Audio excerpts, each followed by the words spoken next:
It's a reality. Reality for Jamila Carler is seeing her son Dante's name on a headstone. The 16-year-old was murdered nearly 2 years ago. You wake up missing them. You go throughout your day missing them. You go to bed missing them. It doesn't stop. It was July 19th, 2020.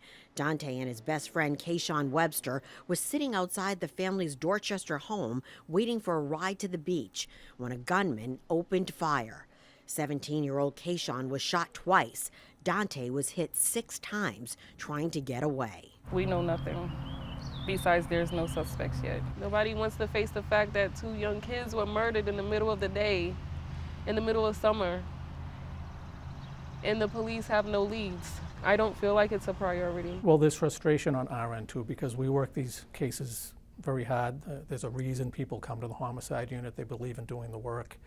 And it weighs on them too when the cases go unsolved. According to FBI data, Boston police are not solving a lot of murders, showing over the last 5 years homicide arrests fell below the national average, bottoming out at 29% during the pandemic in 2020.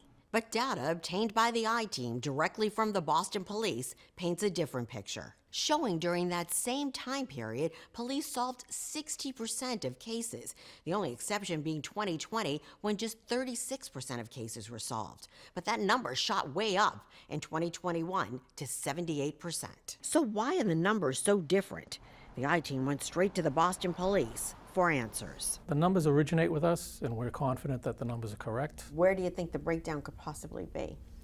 We're not sure, and we're looking into that. This is Lewis. Lewis was Chaplain Clementina Cherry's son. The 15-year-old was murdered in 1993.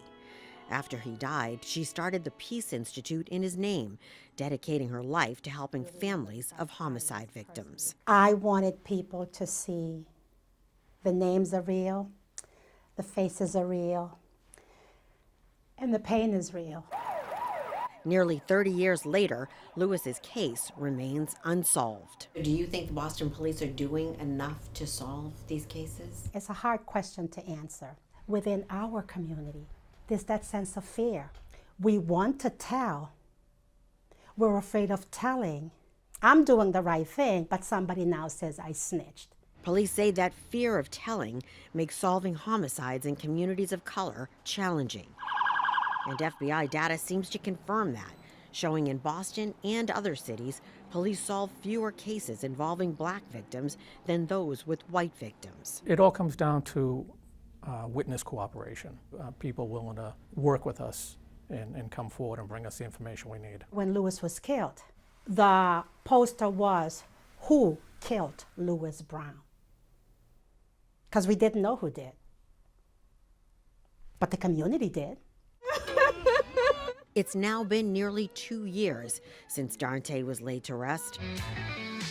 Jamila is keeping his memory alive with an annual basketball tournament called Shoot Hoops, Not Guns, and still believes his murder will be solved. Hopefully somebody will have a heart or a conscience and just speak up, because somebody knows what happened. They know. Police say anyone can come forward with information anonymously. As for the numbers, we're told Boston Police reports its homicide arrests to the State Department of Public Safety, and it sends them to the FBI. After the I-Team questioned the numbers, all 3 agencies now say they're looking into the discrepancies. Cheryl Fiandaca, WBZ News.